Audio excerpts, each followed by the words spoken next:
Inception, ou Inception en français. C'est un film avec des mecs qui rentrent dans les rêves des autres pour essayer de leur suggérer des idées discrètement. Je crois que le dieu de l'univers leur a piqué l'idée. Sauf que, à mon avis, il préférait qu'on le remarque, histoire qu'on tienne compte un peu de ce qu'il nous raconte. Bref. J'ai arrêté un boulot brusquement en janvier 2021 parce que j'étais au bout. Je pensais que stopper le job suffirait, mais non. Dans les mois qui suivent, j'ai du mal à me lancer dans les projets, j'ai aucune énergie pour faire des randos, je passe ma vie entre Netflix et les jeux vidéo. Je décide de ne pas prendre trop de boulot pour la nouvelle année scolaire. Septembre 2021, dans ce contexte, je fais un rêve. On est plusieurs femmes, on court. Faut courir vite, on va à la guerre. Pourquoi, comment, où, contre qui, à quel moment je me suis enrôlée, qu'est-ce qu'une informaticienne / prof de bio fait là? Aucune idée. Pas besoin de contexte dans les rêves. C'est comme ça, puis c'est tout. Sauf que, comme dans beaucoup de rêves que je fais depuis gamine, je me fais distancer.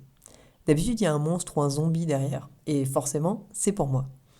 Là, je sais que je suis dans un rêve et ça m'énerve. Les autres sont loin devant, je ne les vois plus. Désormais toute seule à courir en direction du champ de bataille, j'en parle à Dieu. J'en ai marre de ces rêves où je me retrouve la dernière, je veux pouvoir les rattraper. Et je continue à courir. Là, je retrouve les autres, arrêtés car essoufflés. Oh! Bah ça alors, c'est la première fois que ça m'arrive.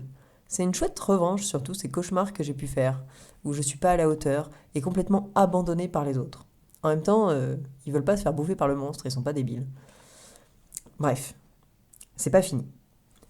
On allait à la guerre, donc. Il se trouve que j'ai un sac à dos, et on regarde dedans pour prendre les armes. Oui, elles sont censées être dans le sac à dos. Je me suis pas dit que ça pouvait pas rentrer ou quoi que ce soit, ça me pose pas de problème. Sauf que le sac est vide. Mince alors, on est bien embêté, mais apparemment pas trop branché raisonnement logique, parce qu'on court vers le champ de bataille quand même. Sans fusil d'assaut, sans mitraillette, sans mortier, sans même un opinel. J'y vais avec mes doigts de pied et mon couteau, mais sans couteau. Ça va bien se passer. Je crois bien que j'arrive en premier. En tout cas, quand je débarque sur la zone de guerre, je suis toute seule.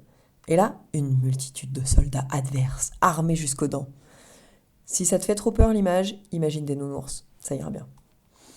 Sauf que les soldats en question sont minuscules, hauts comme des petits jouets en plastique. Il suffit de les escrasbouiller, c'est pas un mot, je sais. Il suffit de les escrasbouiller donc avec les pieds. Scrouch, et je me réveille. Je trouve ce rêve hyper encourageant. Sur le coup, je le note et le temps passe.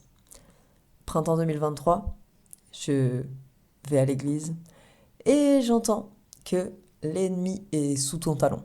C'est un truc quelque part dans la Bible, je saurais plus te dire où, mais t'as qu'à chercher si ça t'intéresse. Et oui, l'ennemi est sous ton talon, carrément.